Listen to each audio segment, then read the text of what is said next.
Ora, que dia é hoje? Segunda-feira, não é verdade? É dia de consulta com os doutores e eles estão aqui mais uma vez com um programa dedicado a quem nos contacta via telefone, via e-mail ou via Facebook, porque os nossos médicos especialistas vão responder às suas questões.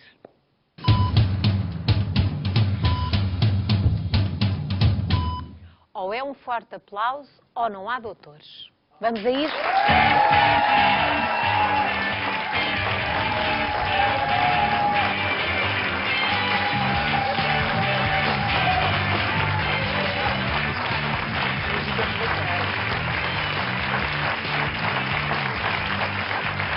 Ora, sejam muito bem-vindos. Cá temos hoje o nosso painel composto pelo médico de Clínica Geral Pedro Lopes, pela médica ginecologista Bárbara Betancourt e pelo médico pediatra Sérgio Pinto.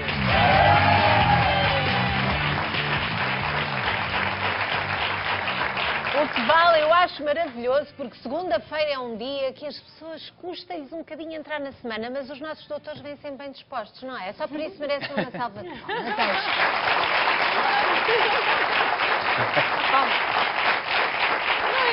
Eu vou já começar com uma dúvida de uma avó. Uma avó muito preocupada com a neta pequenina, é a Aurora Andrade, que está, penso eu, está já ao telefone a partir do Porto e tem uma pergunta. O doutor Sérgio Pinto acho que é o objeto desta pergunta. Olá, Aurora, boa tarde, o que é que a preocupa? Eu preocupo-me bastante a situação da minha neta. Então? Portanto, ela faz amanhã 28 meses e por volta, mais ou menos, os 9 meses, eu estava aqui em casa e ela deu uma queda. Mas eu não verifiquei exatamente o tipo de queda, portanto, eu estava de costas para a menina e ela chorou muito. Chorou e ao chorar ela desmaiou. E eu fiquei muito aflita com ela nos braços, porque eu estava com ela sozinha, e fiquei muito aflita com essa situação. Mas já tinha havido algumas vezes em que a menina sufocava o choro, dava-me a sensação de que parava, que não conseguia chorar. Uma das vezes que essa queda da menina, eu não associei à situação. Só mais tarde é que me vinha a associar pelo facto de começar a continuar estas situações de ela desfalecer com o choro. Falámos nisso ao pediatra e o pediatra, as primeiras vezes que falámos com ele, portanto, não fez muita relevância porque ainda não tinha havido o acontecimento aquele desmaio mais assustador, que para mim foi um susto muito grande. Aurora, eu imagino a sua aflição, não é? Sim, eu estava sozinha em casa, já viu, eu queria ir com ela para o hospital, não tinha como conduzir o carro sozinha com a menina e eu fiquei em pânico. Depois a menina começou a chorar normalmente, depois adormeceu e eu mais preocupada fiquei porque a menina, parece que a cor dela se modificou e eu fiquei muito, muito assustada. Aurora, eu sei que a sua intenção era um bocadinho ouvir mais uma opinião, porque entretanto o que diz é que o pediatra da sua neta, deixe-me dizer que é muito bonita a sua neta, parabéns por uma menina tão bonita, a Inês. Doutor Sérgio, uma avó preocupadíssima e eu faço ideia, porque uma coisa destas deixa qualquer um aflito. Eu é que estava preocupado porque desde que fui abordado pelas avós da minha rua, zangadas comigo, porque eu estou sempre a dizer que as avós é que têm culpa das coisas más que acontecem aos netos, eu estou sempre com medo, portanto avisem-me sempre quando for um direto de uma avó. Mas vamos falar então desta situação, que é uma situação muito frequente, chama-se espasmo do choro. É aquilo que os avós, os pais dizem... Tem mesmo o nome, espasmo do choro. Espasmo do soluço, tem várias designações, mas no fundo não é mais do que ir atrás do choro, aquilo que os pais dizem, ir atrás do choro. É uma situação muito frequente, cerca de 4% das crianças dos 4 meses aos 2 anos de idade, aos 4 anos de idade, apresentam esta situação e é uma situação que não traz qualquer problema. Habitualmente o que acontece é que face a um estímulo negativo, ou neste caso grava quando, por exemplo, uma dor, ou quando a criança é contrariada na sequência de uma frustração, a criança chora e depois sustém a respiração, faz uma apneia e a saturação de oxigênio baixa no sangue e pode mesmo a criança desmaiar e ter uma convulsão depois. E pode mudar a cor, não é? Pode mudar de cor. Eu trouxe aqui este aparelho, que é um saturómetro, que vou pedir à Conceição. Quer dizer, ia pedir à Conceição, mas a Conceição tem as unhas pintadas, não consigo ver. Olha, agora não posso. Que é um então quem é que aparelho. não tem? O Dr. Pedro, o Dr. Pedro. A Bárbara também não consigo. Vou ali ao Dr. Pedro. Era mesmo para te passar. Este aparelho é um aparelho que se chama saturómetro e que serve para avaliar a saturação. E habitualmente... A saturação é o quê, A Dr. saturação Sérgio? é a concentração de oxigênio no sangue, assim de uma maneira muito simples. E, no fundo, este valor aqui, 99, 98, é um valor normal de concentração de oxigênio no sangue. E o que acontece? O Pedro agora vai ficar, enquanto eu estou a falar, vai ficar em apneia, vai deixar Não de respirar, desde que não desmaie, para vermos o que é que acontece. Portanto, já estamos a ver que, devagarinho... Não precisa de mexer, pode depois dar, devagarinho pode vai dar que nós descendo estamos a apanhar a bem. saturação. Ai, Dr. Pedro, não desmaie. Agora deve estar a dar-lhe vontade de rir, de estar a fazer isto. Mas não pode respirar, não pode. Pronto, já vai em 94, acho que podemos desligar. Pedro, só para nos ver. Não vais aí desmaiar.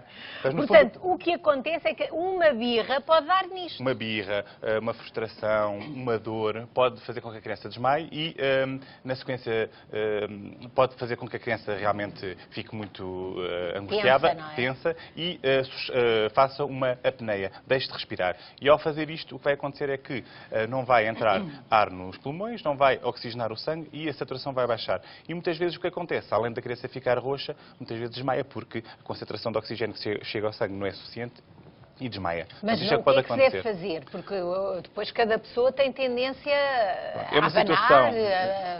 Não vale a pena abanar, colocar água na cara, soprar para a cara, isso não vai fazer nada. O que se deve fazer é, os pais devem ter alguma tranquilidade, deixar a criança repousar e, sobretudo, não ficarem angustiados nem demonstrarem grande ansiedade com a situação.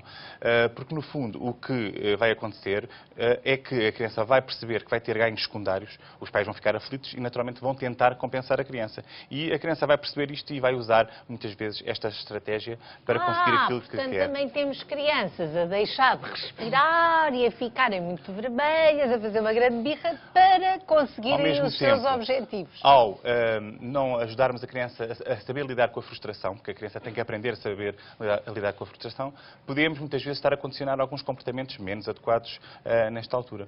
E os próprios pais também têm que treinar. Porque as pessoas podem ficar... E esse é o seu principal conselho. É uma pessoa, depois de ouvir as suas explicações, e tal como a Aurora, a pessoa tem que fazer um esforço grande para não manifestar nem pânico, nem ansiedade, tentar manter a calma. Tentar perceber que é uma situação benigna, não tem qualquer consequência para a criança. Muitas vezes pode-se antecipar o limite destas situações e se a criança começa a ficar angustiada com alguma situação, podemos quebrar de alguma forma este quadro, colocando, por exemplo, no quarto. Agora vais ficar aqui a descansar, quando estiveres mais bem disposta, já falamos, uma coisa deste género, pode muitas vezes fazer com que isto não se perpetue. Porque há quem pense que possa ser epilepsia, que possa ser, quer dizer, Não, as pessoas não tem ficam nada a ver. realmente assustadas. Não? Não tem nada a ver com a epilepsia. Algumas pessoas podem confundir, mas não tem nada a ver. Enquanto que aqui percebemos que há um estímulo, um medo, uma frustração, uma dor que leva a este cenário, a epilepsia tem alguns fatores desencadeantes, mas não tem nada a ver com isto. Não é uma coisa assim tão linear. Portanto, eles realmente, por dor ou por uma frustração qualquer, ficam sem respirar, até podem desmaiar. Mas não é nada de grave. A Aurora, espero que tenha ficado descansada. Agora já tem 2 especialistas a dizer a mesma coisa. Portanto, é para ficar sossegada à partida. Não é realmente nada de grande cuidado. Ora, eu agora aproveito para fazer uma pausa na nossa consulta, porque a esta hora há movimentação de espectadores, há uns que começam a chegar a casa. Eu tenho de informar toda a gente que hoje há um cartão de sonho, como é habitual aqui no Boa Tarde, com um jackpot, um prémio acumulado de 11.500 euros e ainda temos os 1.000 garantidos para quem for selecionado. Não se esqueça então, tome nota do número para onde pode inscrever-se, o número que pode ligar para conseguir então ganhar o cartão de sonho. O número é o de sempre, 760 20 60 20. É um número muito fácil de marcar, já sabe que pode marcar as vezes que entender ou pode não marcar, cada um faz como quer. E tenho que dizer mais outra coisa, não é para crianças, é só para crescidos. É isso.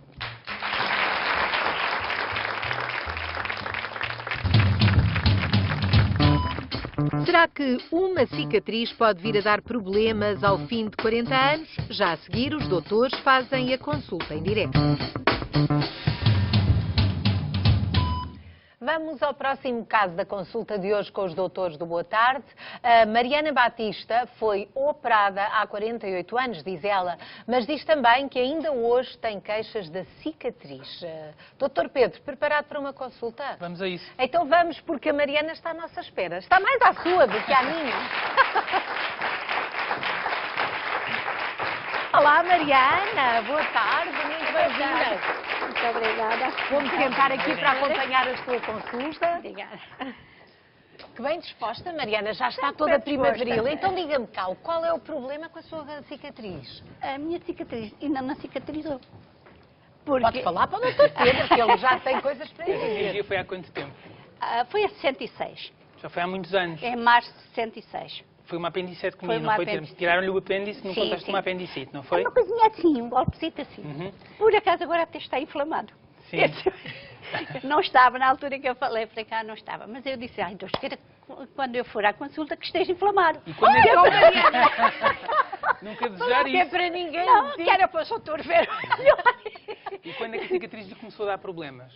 Desde o início? Desde o início. Foi. É. E tem um cheiro, como eu explicava no e-mail, No e-mail, sim. e-mail, tem um cheiro muito desagradável. E quando isso acontece, depois tem outros sintomas? Febre ou algum tipo de sintoma associado? Não? Nem febre, só que me dá uns dias antes de inflamar, dá muita comichão. Uhum.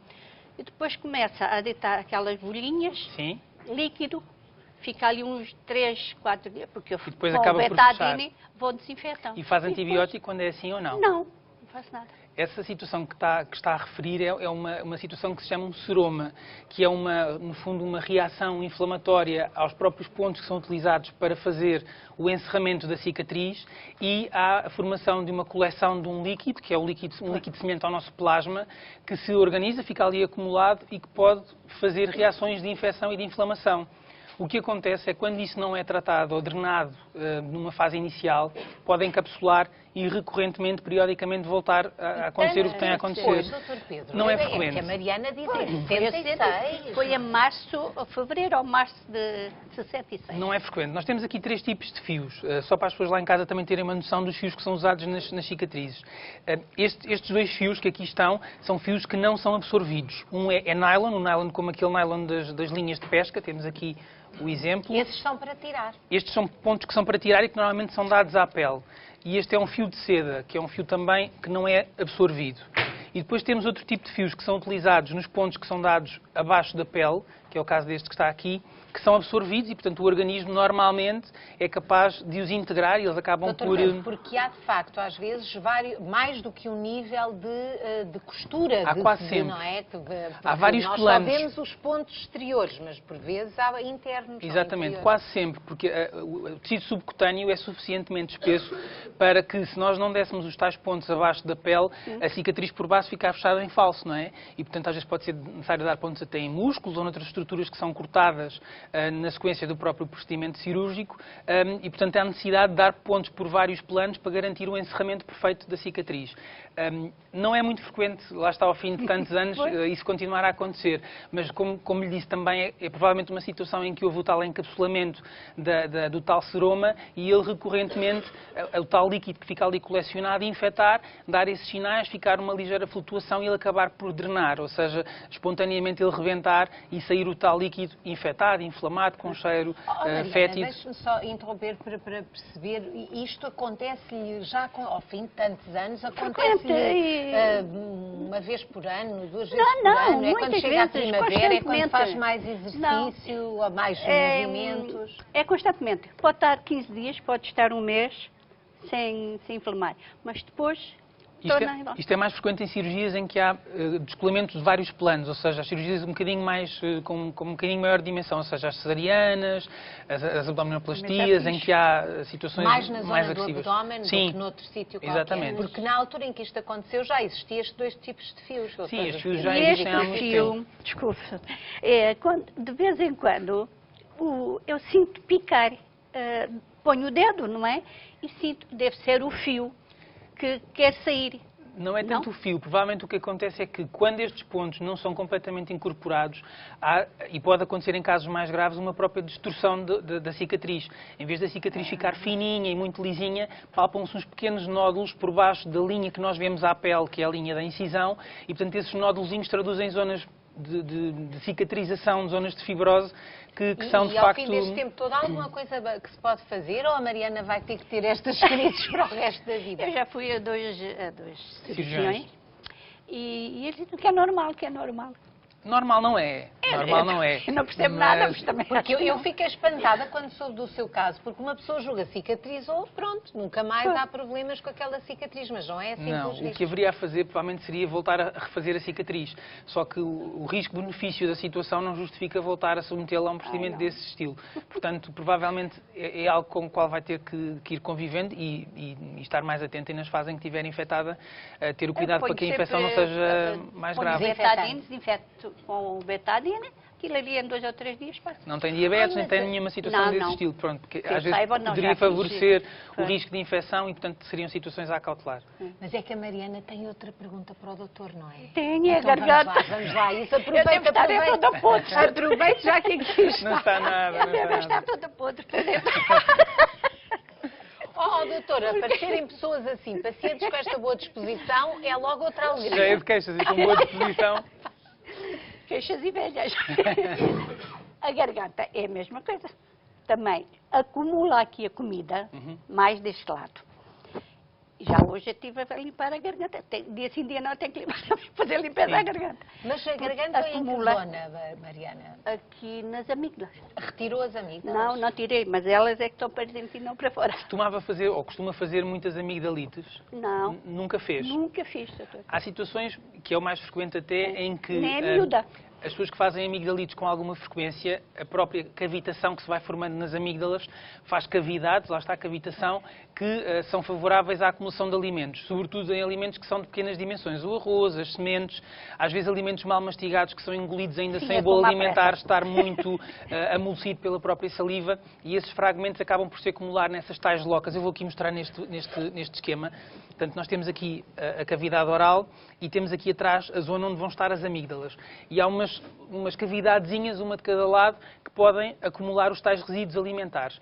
Portanto, os resíduos alimentares que aí ficam, se não forem removidos depois com uma boa higiene oral, podem de facto entrar em decomposição, em putrefação e serem uma das causas mais frequentes da litose. Mau hálito. Há outras situações que podem explicar uma situação dessas. Eu presumo que não seja o caso, mas vamos aproveitar para falar dela, porque penso que já foi um otorrino em que isso terá sido excluído. Há uma situação, nós normalmente falamos em divertículos quando falamos de intestino. Divertículos são os pequenos saquinhos que se formam a partir da parede do intestino, ou seja, há uma fragilidade da parede muscular que também pode acontecer nestes músculos do esófago, acima daquilo que se considera o esfíncter esofágico superior, ou seja, aqui mais ou menos nesta zona logo abaixo das amígdalas, pode-se formar, eu vou aproveitar este esquema, pode-se formar uma pequena bolsa. Temos aqui um desenho em que se mostra a tal fragilidade da parede muscular, permite a formação destes saquinhos, que se chamam divertículos. Neste caso é um divertículo de Zenker, que é o nome do senhor que identificou esta estrutura pela primeira vez. Temos aqui deste lado a imagem de uma radiografia com contraste, em que temos aqui... Isto é o esófago, com o contraste lá dentro, e temos aqui esta zona arredondada que corresponde ao tal divertículo preenchido por contraste. Tal como o contraste entrou lá dentro, os alimentos também podem entrar. E ficam lá acumulados, vão-se decompondo e podem ser responsáveis também por essa situação da litose, de mau hálito, por entrar em putrefação. Então isso não tem tratamento? Tem tratamento cirúrgico. O tratamento destes divertículos é, tal como nos divertículos do intestino, fazer uma pequena intervenção cirúrgica e remover. Mas onde é que tem que fazer um corte para chegar aí a esse sítio, Dr. Pedro? É na zona cervical ou mesmo por endoscopia fazer um encerramento do orifício que dá É uma acesso. Coisa complicada? A cirurgia não é muito complicada, mas em todos os procedimentos cirúrgicos tem sempre riscos, tem que se avaliar o risco-benefício de cada procedimento. É uma situação que, apesar de ser relativamente rara, e que no seu caso penso que terá sido excluída, é algo a ter em conta, lá está, quando as tais locas provocadas ou deixadas livres pelas amígdalas não são a causa da tal situação. O que eu sugiro que faça é manter uma boa higiene oral, tentar mastigar melhor os alimentos, arranjar um colutório, um elixir para bochechar, fazer gargarejos e tentar limpar bem essas cavidades que foram ocupadas pelas amígdalas e é a única forma que tem não invasiva, exatamente, Sim, mas de... cirurgia já não vale a pena. Olha, Mariana não quer operações, já não quer nada disso. Agora, com esta Mariana, idade, já não vale a pena. chegamos ao final da nossa consulta. Gostei imenso de ter aqui. Muito obrigada, eu Uma bem gostei salva de palmas imenso, para a Mariana. Obrigado. Que temos a participação dos nossos espectadores. Doutor Pedro, vamos voltar. Obrigada, Mariana. Até à próxima.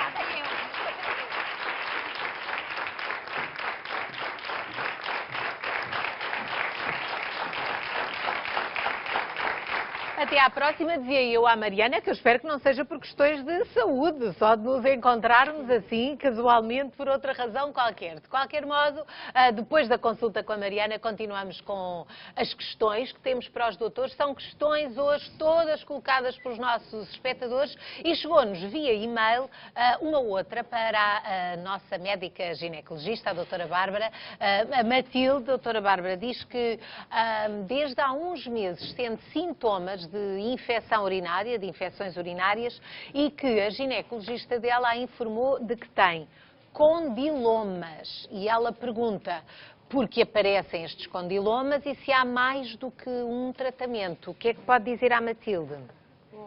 A Matilde, os condilomas é como fosse assim um sinal rugoso, áspero, que podem ter várias dimensões. Habitualmente ou tem... Na zona genital.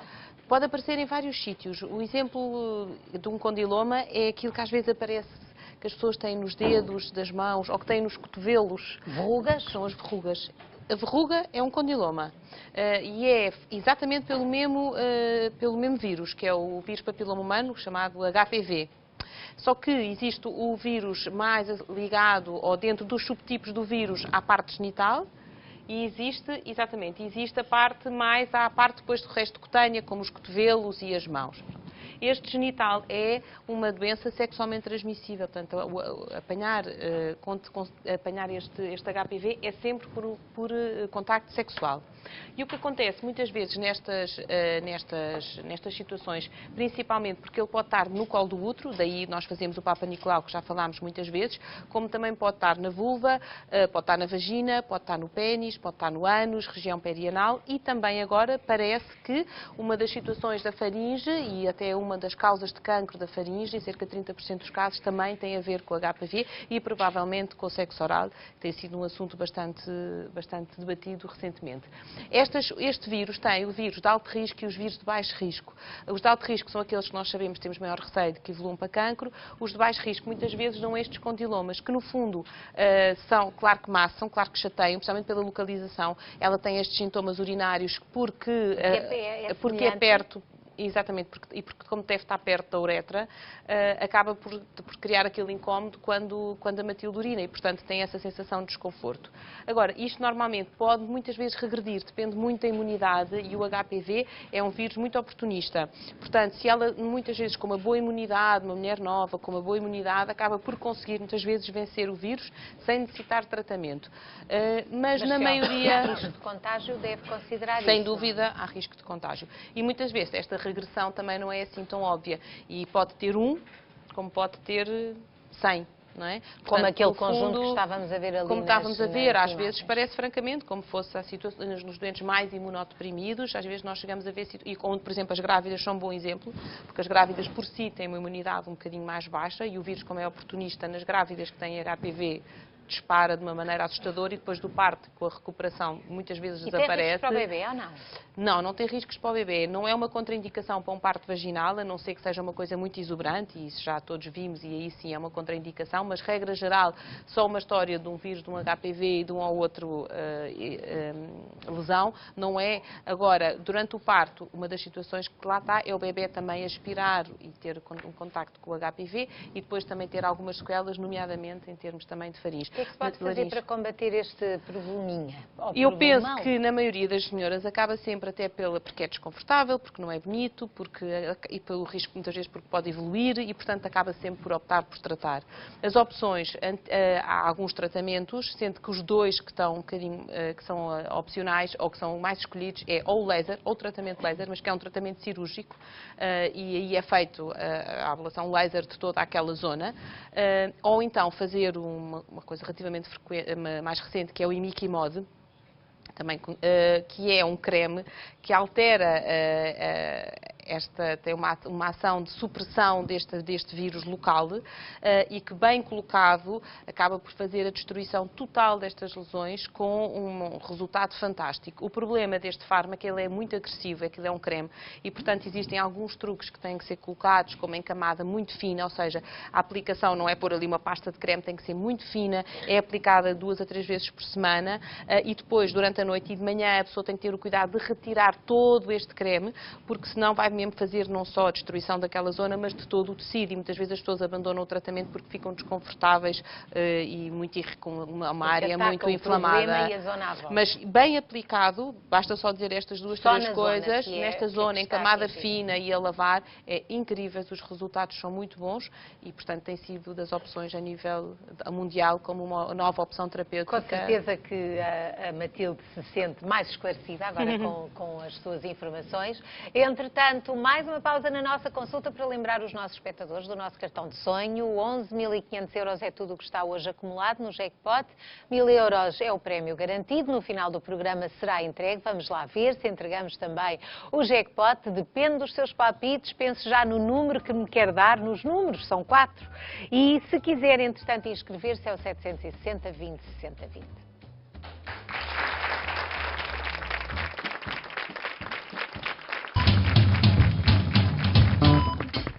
Já a seguir é tempo de dar atenção aos pés e às queixas que nos dão. Não perca a consulta. E é isso, Dr. Pedro, agora a altura para falarmos de pés. Não vamos tratar este assunto com os pés. Não. Tinha que fazer esta graça. Mas peço a sua atenção, por causa de um vídeo que nos mandou a Ana Luísa Lages. Nós fazemos muitos apelos aos nossos espectadores. Desta vez é uma questão para si. Espreite só. Olá, chamo-me Ana Luísa e tenho 19 anos. Costumo correr regularmente, 3 a 4 vezes por semana, durante 1 hora. E cerca de meia hora após iniciar o exercício, começo a ficar com uma sensação de dormência e parestesia nos pés. O que será? Olha, quem quer correr e fica com os pés dormentes não é nada bom. Alguma ideia do que poderá ser? Não é agradável, de facto. A Ana Luísa não contou no vídeo, mas no e-mail que nos tinha enviado tinha referido isso. Ela foi submetida a uma cirurgia para correção de uma escoliose. A escoliose da coluna, e nós temos aqui um exemplo de uma coluna, é de facto um desvio no plano frontal, portanto temos esta curvatura que não é normal, de facto, e portanto no contexto desta correção pode ter havido alguma, quer pelo material que tenha sido colocado, quer pela própria cicatrização, a tal fibrose que se deu à volta deste procedimento, algum tipo de compressão das estruturas nervosas que saem habitualmente da nossa coluna. Os nervos que vão até aos nossos pés emergem da nossa coluna e, portanto, aqui ao nível da coluna lombar e sagrada vão emergir nervos que vão, de facto, até aos pés e, portanto, se houver alguma compressão a este nível, poderá, de facto, ser a causa de, durante a corrida e com o esforço, haver as tais queixas de formigueiro, de dormência que a Ana Luísa refere. De qualquer das formas, é muito importante também lembrar uma coisa, e que devem ser outras causas a excluir. Um formigueiro bilateral não é muito habitual e, portanto, é importante excluir outras causas que possam explicar uma lesão nervosa simétrica, bilateral, dos dois membros, nomeadamente alterações da tiroide, diabetes, embora numa rapariga jovem sejam um pouco prováveis, mas temos que excluir que essas situações... Mas há também, até mesmo relativamente à tiroide, há cada vez mais situações também de jovens que com problemas de tiroide. Portanto, é bom que haja esse despiste, podendo não ser da coluna, não é? Poder ser outro problema desses. Exatamente. Uma neuropatia, que é o nome que se dá a este tipo de sintomas, de causa compressiva, ou seja, provocada por uma compressão de uma raiz nervosa ao nível da coluna, bilateral, não é frequente. Pode ser o caso, mas não é frequente. De qualquer das formas, importa excluir essas outras causas, nomeadamente as metabólicas, e aquilo que nós podemos recomendar à Ana Luísa nos entretantos, é que ela tenha alguns cuidados relativamente à corrida. Em primeiro lugar, ficar descansada, porque o facto de ser desencadeada pelo exercício e só após algum tempo de exercício é um fator de bom prognóstico, ou seja, é muito provável que seja mesmo uma compressão. Mas, de facto, ela tenha atenção duas coisas. O tipo de calçado que utiliza.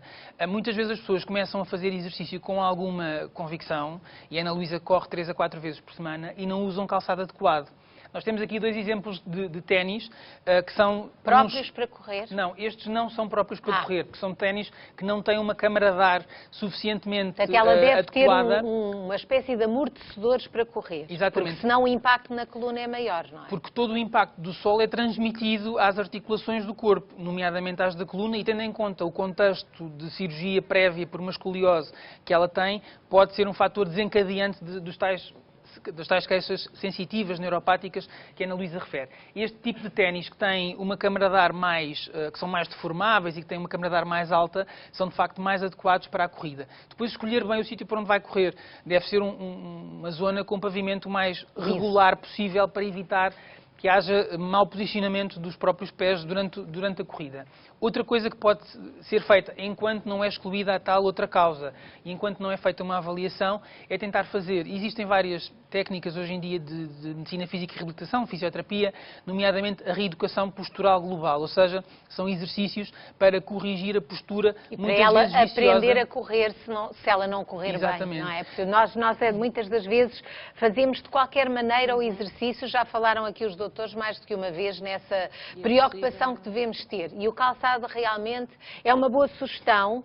Estou cheia de pena, chegamos ao fim da nossa consulta com os doutores. Não têm pena, mas já não podem responder hoje a mais perguntas enviadas pelos nossos telespectadores, mas podem responder numa próxima oportunidade. Já sabe que se tem dúvidas que quer ver respondidas pelos nossos médicos especialistas, pode contactar-nos e enviar um e-mail para osdoutores@sic.pt. Aproveite também para fazer como a Ana Luísa. Grava um vídeo com a sua questão, manda mais umas notinhas e é sempre bem-vindo tudo aquilo que seja ideia dos nossos espectadores. Para a semana cá estarão os doutores de volta com mais dicas e recomendações médicas. Uma salva de palmas para eles.